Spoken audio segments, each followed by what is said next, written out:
We've spoken in the past about this, and you had indicated that it is needed to be around $60, $65 a day for JobSeeker, which otherwise had been known as New Start. What do you think your chances are of getting that?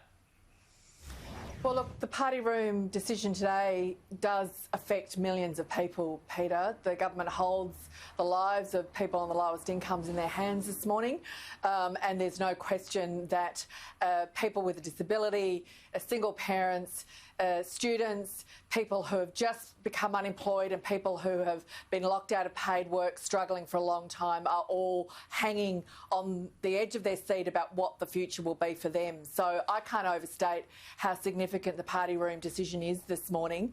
We've been very clear with the government that we need this to be a permanent and an adequate increase.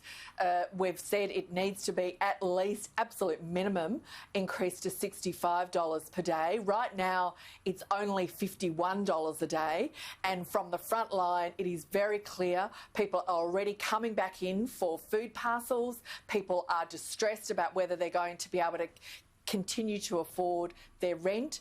The business groups, the unions, all the economists have urged the government to move in the right direction here, and of course right now we are waiting to see what they will do.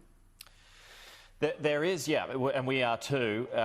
The government has said, and Eliza Edwards has been on our show earlier saying that $51, it's going to come down from there, $51 a day. So there is an expectation that it might be just a rise of about $5.70 a day.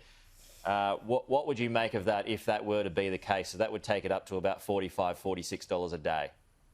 Yeah, well, Peter, this would just be a devastating result for the millions of people who are affected by this. We haven't had a real increase to Australia's unemployment payment since 1994. We have had a government that demonstrated that when it acts based on evidence, it builds its public support. It's what we saw last year when they doubled the rate of JobSeeker and got behind people hit by unemployment. And for the first time, we had millions of people not living in poverty because they couldn't get a job.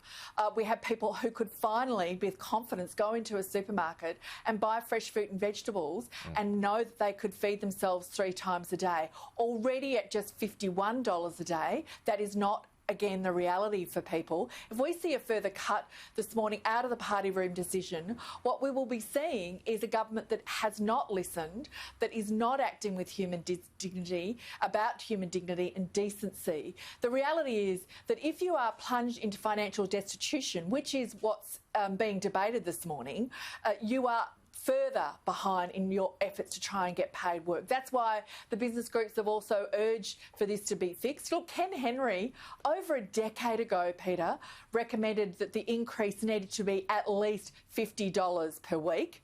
If the speculation is that we're looking at something like a $40 per week increase, it will just be a deep betrayal and fly in all the face of the evidence about what's needed here, and it will affect millions of people. Their lives are at stake here. Okay. I can't overstate the importance of this, and I just urge party room members who know in their hearts what's right and what's needed here to speak up this morning to ensure that they are telling their constituents we have your back and we will fight for you to make sure that if you're affected by unemployment, you at least have enough to be able to get by whilst we all do everything we can to bring back those jobs. Okay, and that party room meeting coming up in a couple of hours' time. Cassandra, Goldie, thanks for your time this morning. We'll talk to you soon.